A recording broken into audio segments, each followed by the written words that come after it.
Before we begin today's episode of Potterless, I just wanted to thank everybody who has told a friend or family member or someone that they know to listen to Potterless. Recently, I've noticed a pretty big uptick in people either mentioning on Twitter or Facebook saying, hey, friend, I think you should listen to Potterless podcast. It's really funny, blah, blah, blah. And that's definitely the best way to spread news about a podcast is telling someone directly, hey, here's this thing. It's great. You should check it out. And the fact that a lot of you guys are doing it unprovoked is so great. So thank you so much. I really do appreciate that because it really does help. And the Potterless family, the team gets bigger. We get more friends and what's not to love. So thank you guys. And speaking of thank you, we got to thank our newest Patreon supporters. So huge shout out to Deborah Wilkes and James Caneos and a giant shout out to Natalie Klobuchar. I hope I'm pronouncing your name properly, for being our newest producer level patron. So thank you guys so much. If you want to join the patron team, head on over to patreon.com/Potterless.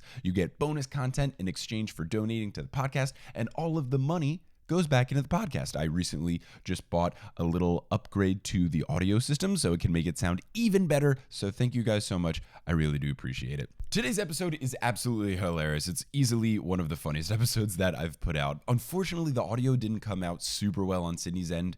She doesn't have a microphone, so I had her do a voice memo on her phone for the audio, which usually works super well, but I think she put the phone near her laptop's exhaust fan because about halfway through the episode, you'll hear a fan-ish noise in the background when she's speaking. So it's not the worst thing in the world, but I just wanted to let you guys know in case that became a little bit distracting. I think that the episode is so funny that it makes this a moot point, and it's something that we can all get over because it's a real fun one, and I think you guys are going to like it. So without further ado, let's get into today's episode of Potterless, starring Sydney Adams, formerly Prostitute from Vine.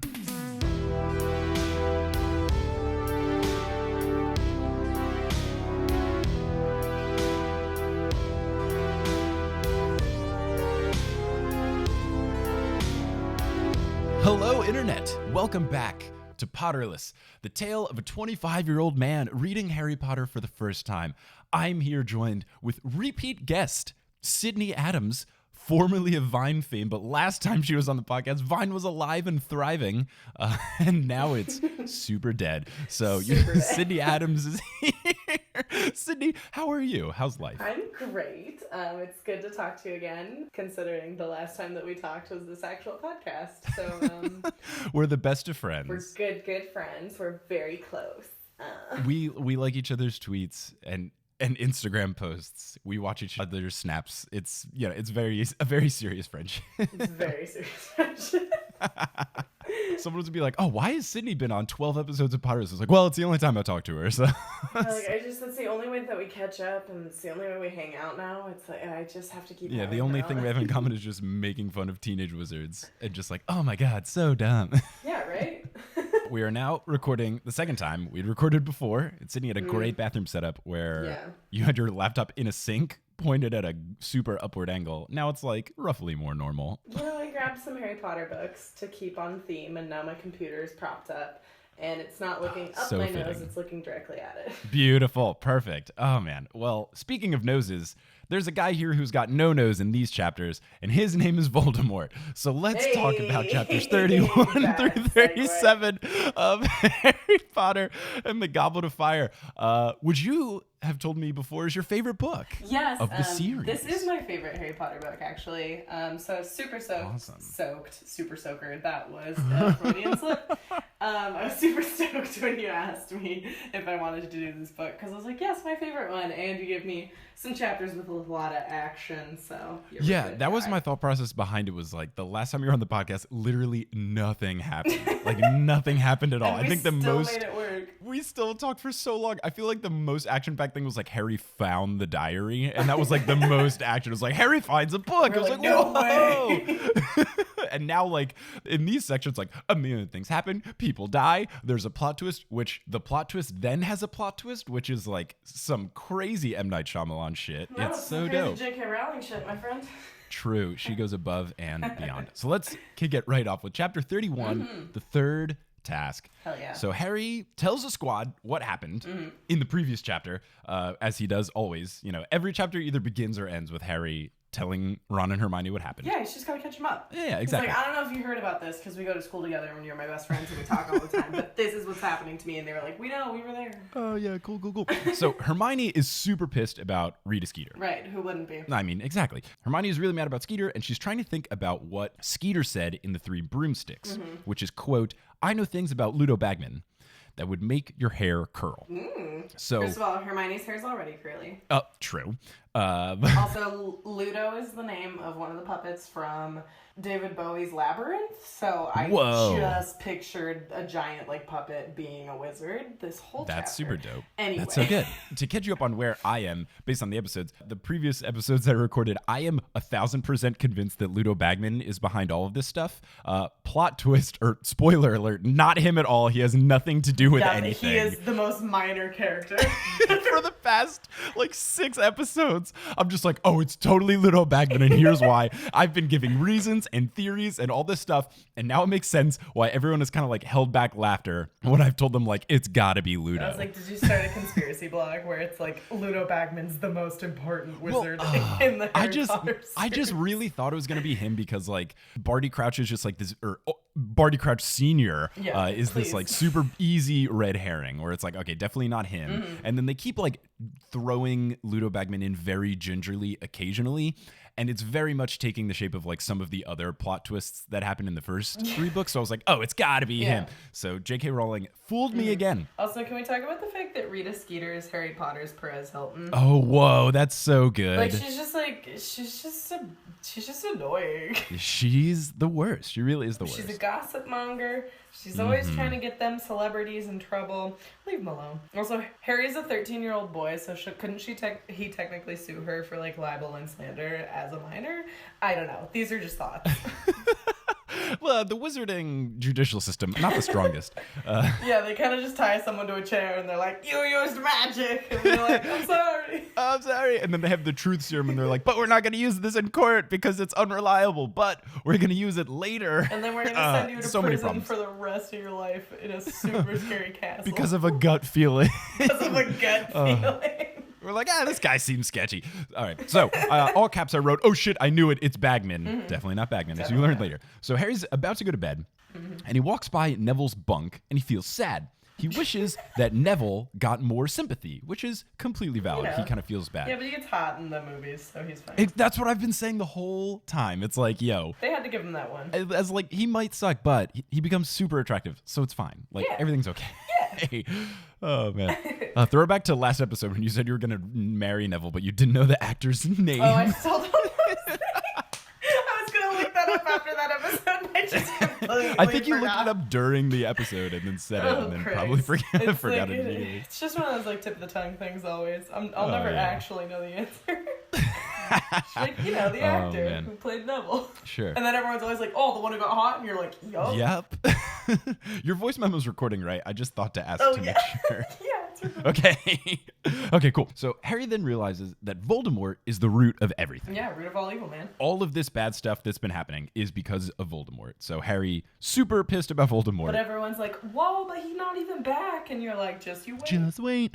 Over the next few days, the squad is trying to help Harry with his hexes because that is what he's going to need to use in the third task. And it's super great that Hermione's helping because the third task happens after finals. So she is foregoing studying her favorite thing in the world to help Harry, her loser of a friend that can't do anything right, to help him in this third task, which is fantastic. Hermione, time and time again, proves to be the best person in the series. Like, no one is better than Hermione. Yeah, no. Have you seen those, like, I think someone did, like, a series of tweets where they rewrote the Harry Potter books to just be based off of, like, Hermione's perspective, and it's like Hermione saves the day again. Yeah. Like, Hermione has 2 loser friends and, like, has to help them. Yeah, there's, like, tweets about it, and then I think there is, like, a Tumblr page, someone linked it to me on Twitter, where it's just, like, excerpts of the book, but written from Hermione's perspective, and, it's awesome. So good. It's so good. It's awesome. I really hope JK eventually writes it, because that would just be so funny. Just to hear her really sassy funny. inner monologue the whole time, like, fucking Ron. Like, God, Harry can't even get a counter spell down.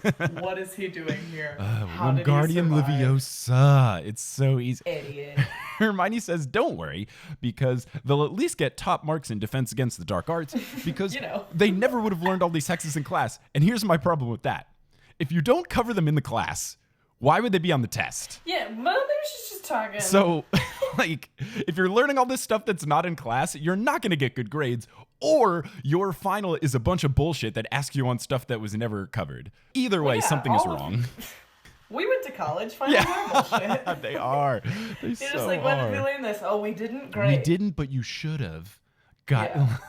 We learned something related to it. I did have a math final once where I asked my professor, I was like, we never learned this, right? And he straight up was like, no, but like you're supposed to use the knowledge from the similar thing to infer. I was like, isn't that the point of teaching? Like, teach me. There was like I had a friend who was a math major, and like apparently he had a final one time where it was one of my professors. It was one of my professors, and he said when he was in college that his professor gave them a 2-question final. Fuck. And of course they were questions with like proofs and like theorems and everything, so they took forever. Of course. But one of the questions was one the professor hadn't even solved. Like, it was one that the math community as a whole had been trying to solve, and they just like, so it was kind of like a freebie, but they didn't tell them, so everyone was super stressed out. But that also means that one of their questions, it was like just a 1-question final. Oh my gosh, that is the most terrifying thing ever. That sounds miserable. That's rough. That is super rough.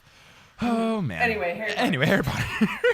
So let's see. The hexes that they're learning includes impediment, which slows down attackers. Mm-hmm. There's a reductor curse, which blasts solid objects out of the way. Mm-hmm. And the 4-point spell, which makes your wand always point north. So a compass? Yeah. I don't know why you can't just carry one. But basically... Why would you carry a compass? You got a wand. True, but wouldn't it, like... I guess you wonder... You don't have that many pockets in them, right? That is super true. But it does take time to be like, but the spell, he just says, like, point me or something. But whatever. Essentially. It's not like a long one. Okay, so Harry is struggling with the shield charm, which I wrote as like, oh, so he's definitely going to have to use the shield charm later. Doesn't use it at all. Never uses it.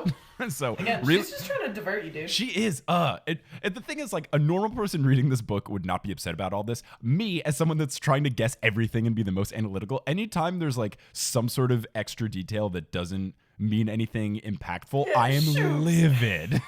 You're also a 25-year-old man. That's the whole basis of your podcast. I am a crazy human being. Yeah. You're not an 11-year-old that's not at all. The shield charm, Harry can't master it. Is he going to be okay? Like, I'm like, okay, the shield charm, when is that coming up later? Who's going to use it? You're so analytical. I'm so stoked for after this podcast is done, because I will be the most thorough Harry Potter fan and still a huge asshole. I'm so I'm so excited. I'm going to be the best, worst trivia person ever. Well, it's funny because it's like going back and reading these is, of course, like fun for me as well. I'm reliving parts of my childhood. We talked about that on the last one, like that nostalgia element. But they're like so much quicker of a read now. Because like I realized that they're not that difficult. Like some of the words are funky because they're made up, but it's like, you told me I had these chapters, and I was like, oh no, am I going to be able to finish this before like we do the podcast? Like, can I fit it in between work? Literally finished it in like an hour and a half. They are children's novels. It's like, oh yeah. The text is pretty big. Love it. Squad sees Malfoy and his goons up to some shady shit. It looks like he's talking into a walkie-talkie, which Hermione again reminds us will not work on the campus. So that's going to be some shit. The batteries don't work at Hogwarts. All those technicalities, JK.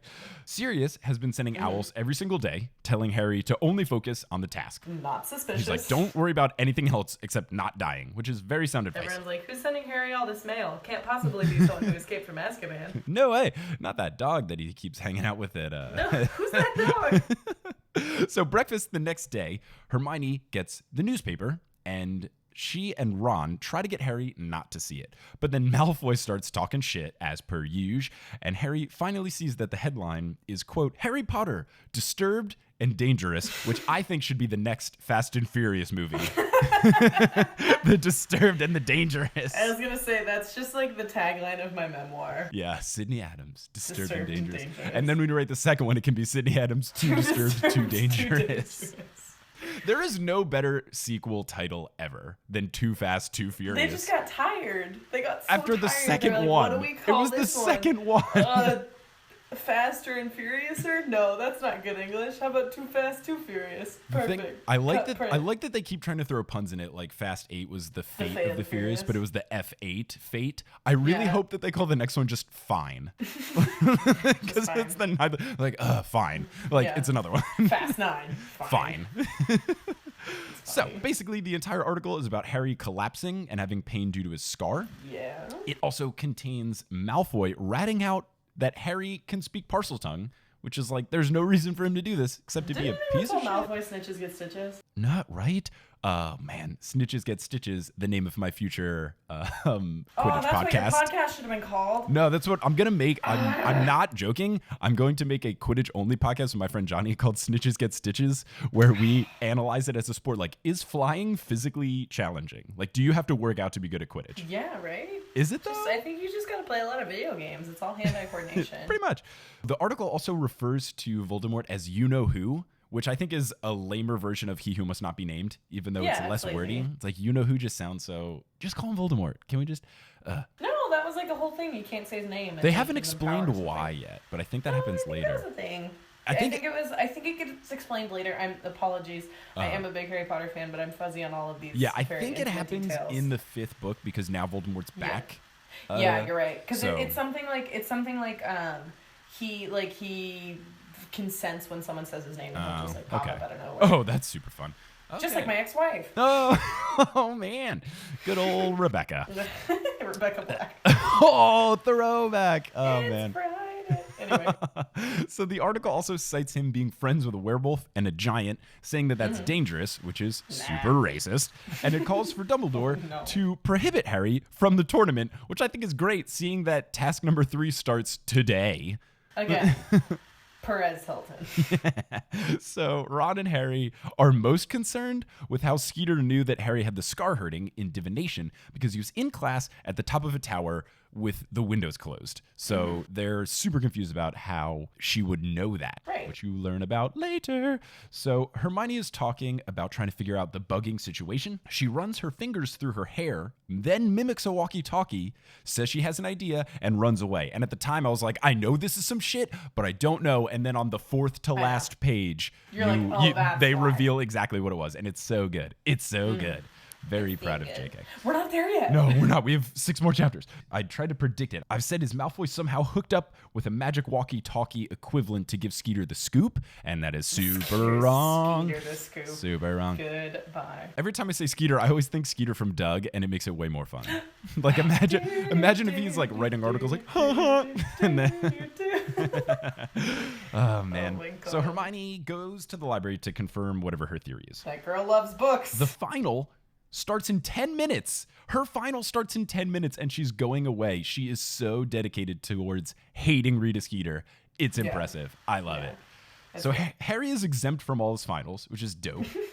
Because, he's a Triwizard Tournament champion. I would apply for that just to not do the finals. Like, forget probably dying. I would be like, also, but I don't got to take finals. The fact that they're all called champions before any of them have won. That's just true. Like a wizarding participation trophy. It's like, can the champions come forward? And it's like, well, one of us is going to win first. So one of us will be a champion. And the other ones are just like magical losers. And 2 of us should be dead, but Harry's a baller. So since he's exempt from his finals, he's been reading about hexes in the back of every exam. So he still has to go to the exams, which I think is kind of funny. He just chills in the back. I would what's up, losers? He's like, what up, nerds? How's the test? My name's Harry. I'm 13 and I'm a Triwizard champion. I'm gonna just hang out in the back of this class. He's on a reality TV series now. Yeah, kind of. So McGonagall comes to get him for the greeting of the champions' families. So he's like, oh man, I really hope the Dursleys don't show up. Plot twist, it's Mrs. Weasley and Bill. So, I would have loved if he was like, my parents are dead. Do I have to go? Can I just keep reading about hexes, please? I don't have parents. It's like, I don't have a family. Anyway, it's the Weasleys. That's Weasley. Which, this has redeemed Bill for me. I'd gone on some previous Bill tangents about how I don't like him. And then everyone and their mom on Twitter was like, he breaks curses. It's cool. But Julia Schaffini of Spirits Podcast made a really good point. Him, doing this whole stealing gold stuff, is he, fucking up some old ruins and stuff? Is he fucking with history by, plundering for gold? He's accumulated a lot of ancient curses, probably, but that's the most notable thing that have happened. Yeah. He's fine. Okay. All right. Well, that's good. So Charlie wanted to come, but he couldn't get off of work in time, which would have been way better. So Charlie still is the first place Weasley. Yeah, Charlie's still the coolest Weasley. Oh, the coolest. The Weasley rankings. What my Weasley rankings, let's see. Okay. I'd probably do Charlie, Charlie, definitely. Fred and George, probably George second because he's always said second, so I want to give him some props. So we'll put George 2 and Fred 3. Then Ron, then Mrs. Weasley, then Bill, then the dad, then Ginny. Maybe Ginny above Arthur, probably. She hasn't gotten cool yet. And then Percy at the very fucking bottom. Okay, yeah, we can all agree that Percy goes to the bottom because Percy just sucks. Also, you find out. I just hope I find out. Worse. Yeah. Okay. Okay. So definitely Charlie at the top. Yeah, I gotta go with you on Fred and George. And you're right. You do make a good point. George has always said second. so put George him first. Second. Give him some love. Fred third. I gotta say Mrs. Weasley fourth. Okay. Above Ron. Oh yeah, Ron is. I hate Ron. Okay. I think my stock on Ron is high because he was super sassy in this one. Yeah. But Ron's just so incompetent all the time. He really Can is. You just pull it together. And Mrs. Weasley's a badass because she's just loving and strong and amazing and gets even better in all the books. Probably after that, it goes Bill. Then Mr. Weasley, then Ron, then Percy.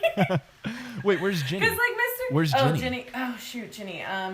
Ginny can go above Ron. Okay. Just because she doesn't do anything wrong. She's just very meek. And you're just like, girl, grow a backbone. But Mr. Weasley just loves Muggles, which is super cute and precious. It just seems like such a dad thing. Oh yeah. So I'm totally about that. And then we all agree Percy sucks. Ron is incompetent, and Ginny, girl, just ask him out. Please, because Harry's only gonna, as we've seen with his awesome game with Cho Chang, which consists of looking at her and thinking she's pretty. Harry's not gonna get off his ass to ask you out on a date. No. Harry just spends most of this book looking at Cho Chang, and you're just like... That is a good percentage. Okay, let's see. Back to this. Okay, so, sorry. Cedric, I love tangents. Tangents are my favorite. They are what make this podcast. Cedric's dad is there, brags to Harry that Cedric has caught up to him in the points department. Like, fuck off, Mr. Diggory. I know. You're just like, Mr. Diggory, it's like, it's unnecessary. You're living vicariously through your son so much. It's annoying. Please stop. Yeah. You're like, we get it. You weren't that impressive in high school. You had a son. He's redeeming you. Like, he's Robert Pattinson. We get it. He dies. Anyway, spoiler alert. Harry shows them around the grounds, asks about Percy, and they say that the Ministry is trying to keep the Crouch disappearance on the DL, because the Ministry sucks, and they're investigating whether or not the instruction notes that Percy has been receiving are legitimate or if they've been fraudulent, which is crazy. That's spooky. So Hermione then shows up to the table where everyone is sitting. Harry has to kind of diffuse the tension because Mrs. Weasley loves Rita Skeeter's articles so much that she's kind of anti-Hermione for a little bit until Harry's like, yo, this is a bunch of BS. It's like, come on, Molly. Molly, you're smarter than that. You're better than this. But like every mom reads People magazine, so it's yeah. True. They leave for the task. They walk around the Quidditch field, and the quote says, "The Quidditch field," which was now completely unrecognizable. So I said, good. Thank God. Oh, man. So there's 4 teachers roaming the perimeter of the maze, and the champions, if they are in trouble, shoot red sparks into the air, and then they will come save them. So that is explained, and then they're off. They start going, and you learn that the blast-ended Scroots are an obstacle. And that is it. Yeah. That is their whole purpose in this book, was that they're just like thing they have to avoid. Hagrid had to grow monsters and raise them just for the point of killing children. Right. I thought they were gonna do something cooler, but nope, they're just things to run away from. Harry then sees a Dementor, which is like, oh shit. But then I was like, wait a second, is it really a Dementor or is it a Boggart? So then he Expecto Patronums it. Yeah, I was like, oh, it's a Dementor. And then, plot twist. Yep, so he does Expecto Patronum, and then he notes that the Dementor stumbles. He's like, I've never seen a Dementor stumble before. Because they don't have feet.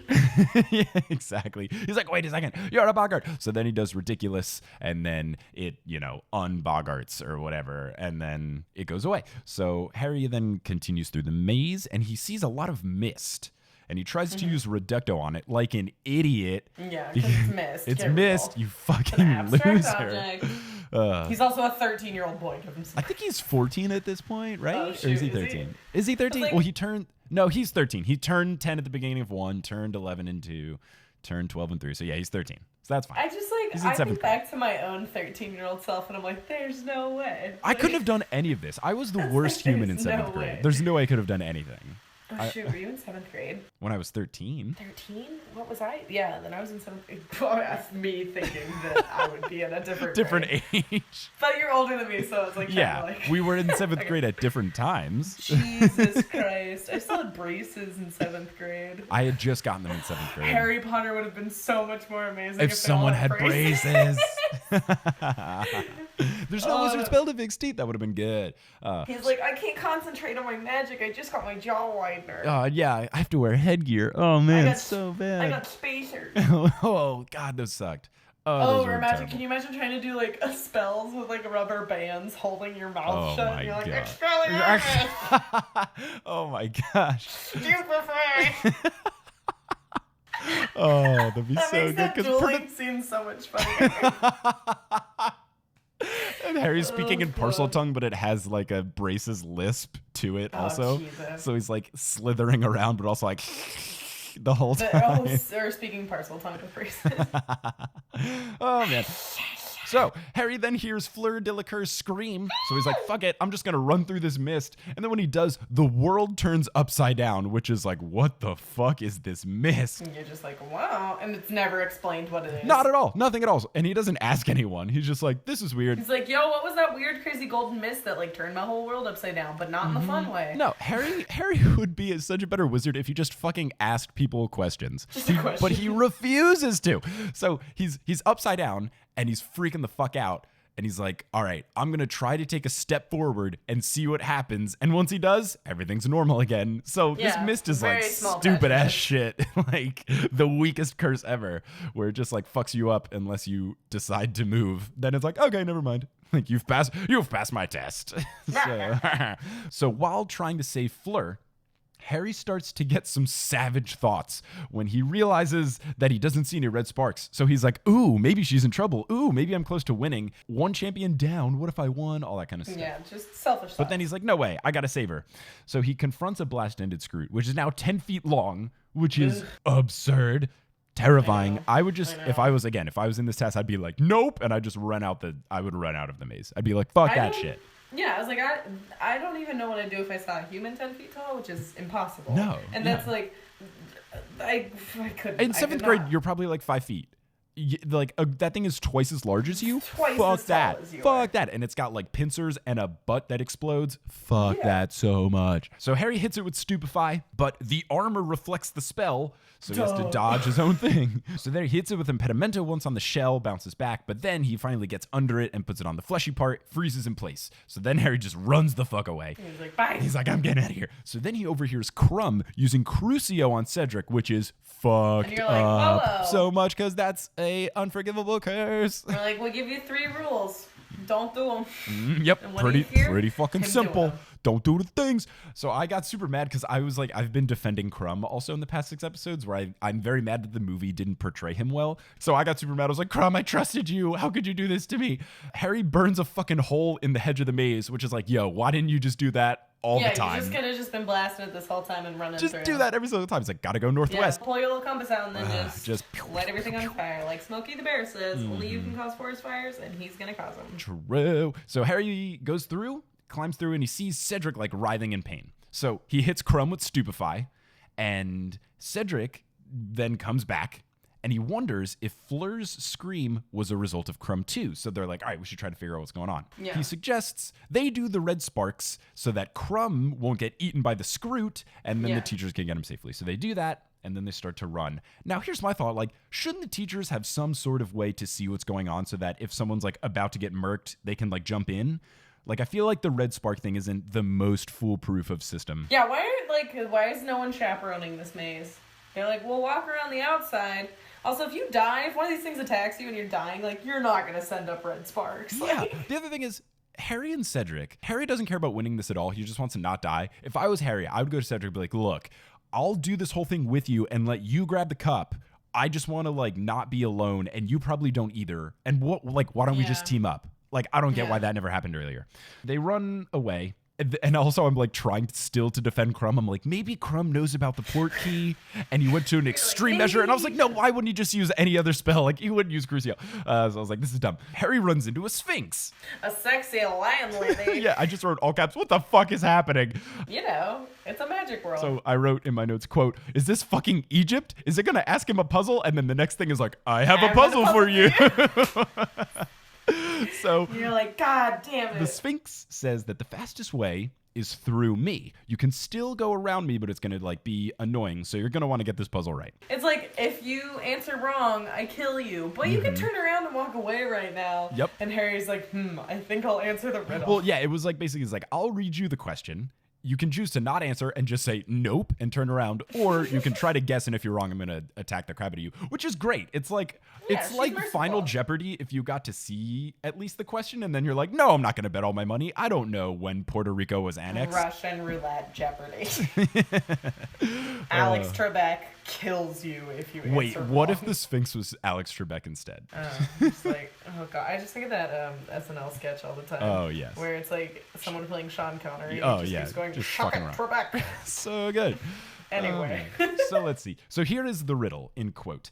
First, think of the person who lives in disguise, who deals in secrets and tells naught but lies. Next, tell me what's always the last thing to mend, the middle of middle, or the end of end, the middle of middle, comma, the end of end. And finally, give me the sound often heard when during the search of a hard to find word. Now string them together and answer me this. What creature would you be unwilling to kiss?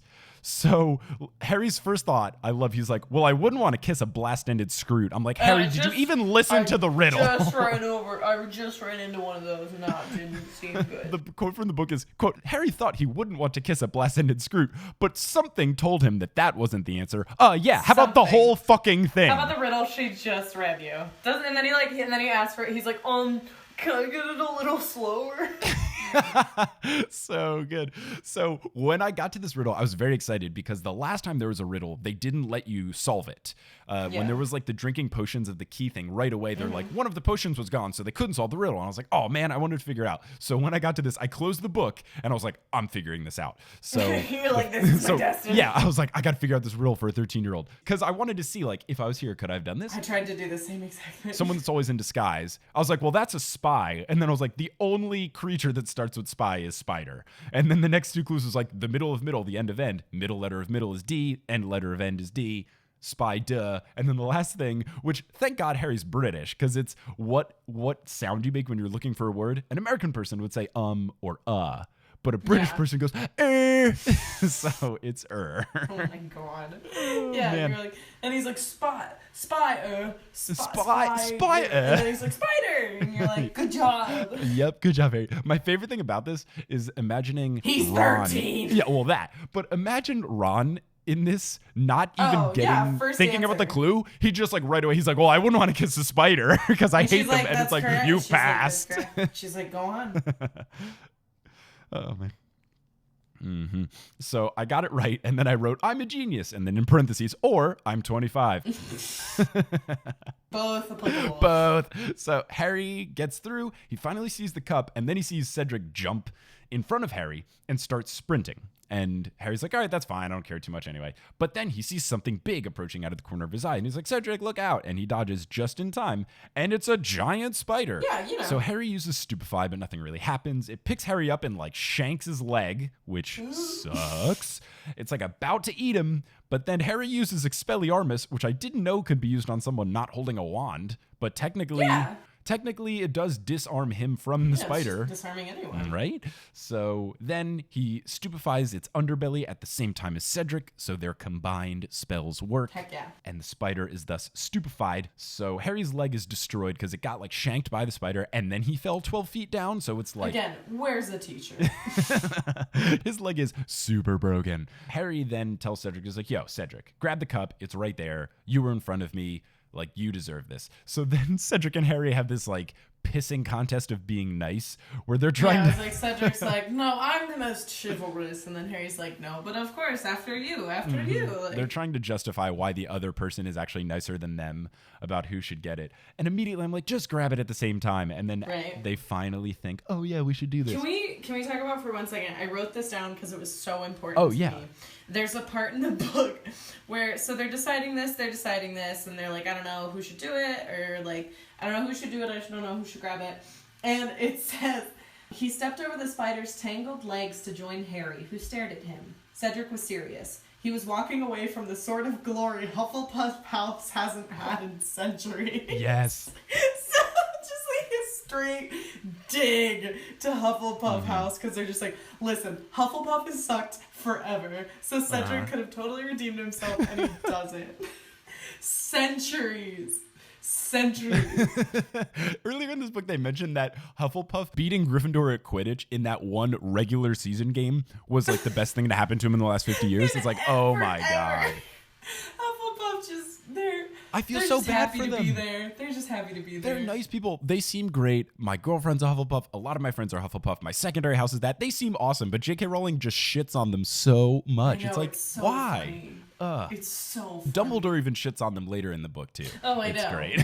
It's just like, yeah, she was like, okay, so we have the evil one, and we have the good one. And we have the nerds. But we can't just have good and evil fighting over each other, because that would, like, we need some other kind of things to beef them up. So we're like, okay, we'll do intelligence. Yes. But those are 3 pillars. Good, evil, intelligence. How about we just make an other category? And that's like all the freaking... And like, I remember the first movie or something when everyone's first getting sorted and whatever. They're calling up the names, and of course you have like very like harsh sounding names like Ron Weasley and Harry Potter. Yeah. And, like Hermione Granger, like getting sorted into Gryffindor, or like even Draco Malfoy sounds sinister. Yes. And the name that they call up of the first person in that scene to like be sorted into Hufflepuff House, it's like Susan Bonds. like it's like just very like airy and puffy and sounds very round and just like it's like she was like, what's a name that sounds like a kid you definitely would have made fun of in elementary school? Oh no. And then Susan Bonds, she's a Hufflepuff. If your name is Susan Bonds, I'm so sorry. I'm so sorry. This is not meant to attack women named Susan Bonds. Oh God. I mean, if that's the people we offend in this podcast, I guess we're doing all right. We're trying to be nice to everybody else. Women named Susan Bonds. Should be a small demographic. Come fight me. Oh, man. Okay, I'm sorry. I just had to point that out. No. It was so good, funny. and I'm glad you mentioned it because I laughed when I read that, and for some reason I didn't write it down. I cackled. I just, oh, God. There is a great quote when this is happening where Harry thinks Cedric had beaten him to it, just as he had beaten asking Cho to the ball. It's like, Harry, you waited 4 fucking chapters to ask her to the ball. That is your fault. Like, this is what you're thinking about at this moment? Right. This is the second or third time where something super intense is going down, and his first thought is being embarrassed about getting turned down by Cho Chang. He's like, my girlfriend doesn't like him. He's 13. Okay, so then they finally grab it at the same time, and when they do it, bum bum, port key. End of the chapter. Boom, boom, boom, boom. So chapter 32, flesh, blood, and bone. And my first note is, fuck. Those are the ingredients needed to bring Voldemort back from life and turn him into a snake man, aren't they? Fuck. So you're so annoyingly like on brand with what the book is. Harry and Cedric are confused in this creepy location, to which they've been teleported. Yeah, right? They see a short person coming, holding something and wearing a hooded cloak. Obviously, Peter Pettigrew. The tiny thing he's holding goes, kill the spare! Which I know. How aggressive is that command? Crazy. Like, Cedric doesn't even have a minute to be offended because he immediately gets killed. Yeah. He doesn't. Cedric doesn't even say anything. It's just like, Cedric also looked confused, gets murdered. Yeah. You're like, oh no. And there is something later where his parents, when Harry talks to them, it's like, well, he had just won the House Cup. I'm sure he was really happy. Well, it's like, yeah, he was really happy, but he lived long enough to think like, what the fuck is going on for 4 seconds and then get murdered. So like, so close to ending on a great note, but it was just like, just long enough where he's like, I'm super scared right now. Boom. That's why I'm scared. Life throws things at you can't handle. Oh, man. Imagine being Harry and how it's like, you're teleported. You're like, whoa, what's going on? Then your friend is killed right next to you. Pettigrew. Yeah, like that's super hard. Well, he's not a friend. He's more of like an acquaintance. Yeah, like, he still hates him because of Cho Chang. Yeah, So he's still his girlfriend. So Pettigrew then picks up Harry Potter, slams him against Tom Riddle's headstone, and then ties him up with that rope spell, which is way better than in the movie where they have the Grim Reaper statue hold him in place. Way better to tie him up. No, it was symbolic of like death holding him, and so he was like in the grips of death. Oh, but, like, God. As you'll find out like later in the book, maybe he escapes death. Oh, my God. Allow me to mansplain Harry Potter. Oh, my goodness. So well, good. Well, actually. Where do mansplainers get their water from? From a well. From a well, actually. You didn't write that joke, saw it on Twitter. No, someone told it to me once, and I was like, I bet this joke has been around the internet. It's a great joke. Oh, it's so good. Harry notices the missing finger, so he knows it's Peter Pettigrew. He then sees a giant snake slithering through the grass. Nagini. So that's Nagini. And Pettigrew then drags a giant stone cauldron over towards him. So the tiny little thing starts writhing around and yells, Harry. Mm-hmm. And you're like, oh no! Pettigrew lights a fire under the cauldron. Sparks are flying all over the place. And then Pettigrew unveils that it is Voldemort, and he looks gross, like a weird embryo type thing. They describe it so gross. They're so like, weird. It's like a baby, but it's like skinny. And so, you know, like one of the first like GIFs on the internet is that like dancing alien. Oh yeah. Or that's like kind of like the Ooga dancing Chaka baby. All I pictured was like the dancing alien GIF, like popping out of these robes and just being like, kill this man, like. Just like hopping around and like doing a little Charleston. They basically describe him as being like half a baby, half a snake, which sounds horrifying. Yeah, and you're just like, has science gone too far? And you're like, no, magic hasn't gone far enough. Let's do this thing. Let's keep it going. So Wormtail then chops off his whole goddamn hand and puts it into the cauldron. Like, it doesn't say, it just says like a piece. What's the actual quote? It's like it gives a piece of the body like willingly given or something. Piece of the body, like, piece of the servant willingly given. A piece. Like, gotta be a whole hand. Could have done a finger, could have done half a finger, could have done like Van Gogh'd it and like done an ear. Or like a toe. He just chops his whole goddamn hand off. His whole hand. And he's like, I didn't know how much. And then he gets a drop of blood from Harry. Yep. So cuts off his whole hand. Stabs him. Shanks his arm, and then he gets a drop. Puts that in, and then he also puts a bone from Tom Riddle. So you find out it's Tom Riddle Sr.'s grave. Takes a bone from that, puts it in. Mixes all that up. Plops in the baby. And then a tall, man-ish, skinny figure rises from the cauldron, and it says, the book narrator says, quote, Lord Voldemort had risen again. And that's the end of the chapter. And you're like, God damn. No, Snake Man's back. Chapter 33, The Death Eaters. So, AKA the little punk-ass bitches, as I wrote in my notes. They, for real, though. They suck so much. They're all like, master. We're sorry. So, Voldemort starts examining his own body. And he's like, oh, wow, look at me. I'm exactly what I used to be. He then moves Wormtail's sleeve to see the dark mark tattoo is super dark. Because he's back. I mean, he's just making sure it still works. Yeah, he's like, this thing's still on? Okay, cool. When he asked Pettigrew, he's like, Pettigrew, show me your arm. And Pettigrew's like, oh, thank you, master. And he's like, no, your other arm. And it's like, oh, he wants to see the tattoo. No, you still got this bloody stump. You gotta just deal with that for another minute or two. Shut down. The first of two lol nopes that Voldemort pulls in this chapter. Voldemort now wonders, he's like, I wonder how many Death Eaters are going to come join me. He then, while waiting for them to come, he admits that he killed his dad. He tries to, like, appeal to Harry. He's like, oh, we have so much in common. Both of our parents were useful by dying. Right. It's like, okay. Also, why doesn't Voldemort just kill him? Right? He's so dramatic. Right now. Murder him. We don't need a villain speech. You got such a vendetta against this 13-year-old for literally doing nothing to you when he was a baby. And, like, he just sat there, probably, like, pooping his own pants. And then Voldemort was trying to attack Lily and James. And then, like, oh, no. Like, he could have just killed him right here, right now. He's tied up. He's bleeding. His leg doesn't work. Yeah. He probably has acne. Yeah. Like, it's just... So, if I was a supervillain, I'd be the most boring because I would just shoot people right off the bat and then shoot them like 50 times to super make sure they're dead. I'd be so lame. Yeah, but you'd be the most efficient. I'd be the most efficient, but I'd be the most boring. No speeches, no nothing. But also you'd have the most boring speeches of all time. You're like, aha, I've got you. I probably would say a pun before I did it, but then I would be boring. Like the only thing fun about me was I would say a pun. Death from hack, hacky jokes. Man. Hacky jokes. Voldemort reveals that his dad left his mother before he was born when his mom told him that he was a witch. And it's like, hold on.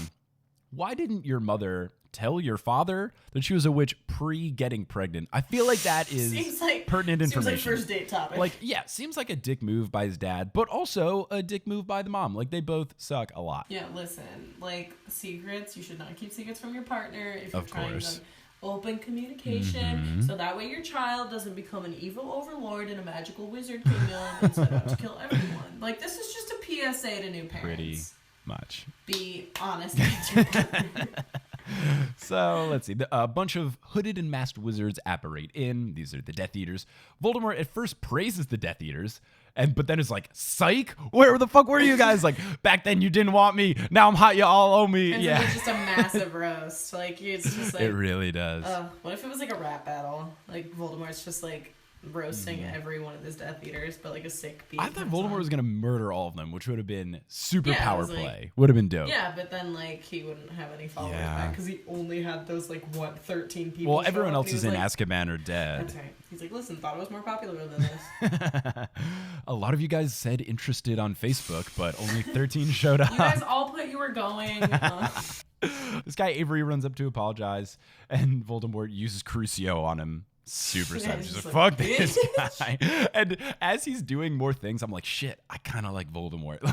Like, he's kind of good. Like, he's kind of a dick, but he's like lovable. But yeah, right. So he fixes Peter Pettigrew's hand, makes it a silver hand. Also a boss move.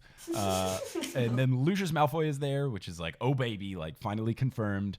And then Voldemort mentions that his work at the World Cup was grand, so that Lucius finagled some shit at the World Cup. And you're like, what? You mean the Malfoys were evil this whole Oh my god, I time? didn't see it coming. He praises him for that, but then he's mad that Lucius ran away from the Dark Mark when it was shown by, quote, his loyal supporter. So you know some shit is still up with the whole Dark Mark thing. Voldemort notes the absence of the Lestranges. Because they're in prison. Yup. But he says that they will be rewarded beyond their dreams when Azkaban is broken open. So really hope that doesn't happen. But it's totally going to happen. Wink, wink, nudge, nudge. He then says that the Dementors will join us. They are our natural allies. We will recall the banished giants as well. Super dumb that the Ministry's like, let's use the Dementors as our friends and alienate these giants. It's like, you're so dumb. So dumb. Listen, I know these were once your most loyal supporters, but how would you feel if we just kind of used them to watch over the people that are in prison because of you? Like, that seems like a pretty good idea. So dumb. So then you find out Papa Grab and Papa Goyle are there, which is super even more crazy that, you know, we've got double Death Eater basically, like father, like son situation going down. What are the chances? Right. Voldemort then mentions that there are 6 blank spots. 3 of those 6 are dead in his service. 1 was too cowardly to return. 1 has left forever and will be killed. And 1 who remains his most faithful servant and has already re-entered his service.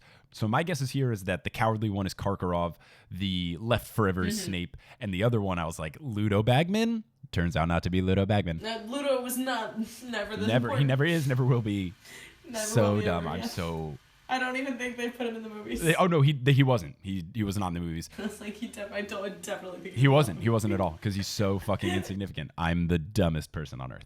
So let's see. He mentions that this last guy is at Hogwarts and orchestrated the Triwizard plot, which I was like, yo, totally Bagman, right? No. You're like, I'm sorry, what's that? Yeah, I was like, hold up. So obviously they're setting this up to be Snape as the bad guy, but since he turns it around, I don't think it's him. Lucius Malfoy conveniently asked Voldemort to describe how he came back to life so that the Death Eaters, but really the reader, just, can like, learn what regale happened. us. Yeah, because that was my whole question. Like, this whole scene, you're just like, okay, why didn't he come back sooner? Thought he was dead. What's happening? Yeah. Like, it was just so confusing. And then, of course, because I think J.K. Rowling read back over those chapters and was like, this makes no goddamn sense. She was like, okay, I gotta do an evil villain speech. I told myself I wasn't going to, and here I am. So basically Voldemort says that Mama Potter used some old magic to sacrifice herself so that he couldn't touch Harry Potter, but he can now, which he proves by booping Harry Potter on the nose. Boop, I can touch you. So the sacrifice reflected the spell that Voldemort used. It rebounded on himself. he was too slow to dodge it because he sucks. He also wasn't expecting it. True. And he was ripped from his body but still alive, meaning one of his immortality experiments worked. He did, apparently, a lot of them. He had to focus all of his energy on continuing to exist, and he escaped into a distant forest, waiting for a Death Eater to come save him. Plot twist, nobody came for him. Yeah, they were like, well, he's dead. So he could still possess people and animals, and he preferred snakes, but when he does it, it shortens the lives of the animal, so he has to like keep transferring to new ones because they keep dying just on him. all these Pretty much, he's so evil, it just murders them. Voldemort, big game hunter. Yeah, best way to kill animals, just possess them, and then they'll slowly die. Yeah, it's humane, and then I get to put them on the wall. And I don't waste any bullets. No. I don't have ammo. No guns in the wizarding world. How funny would that be? If there were guns in Harry Potter, just way like shorter rolling in books. the- Way shorter. Way shorter.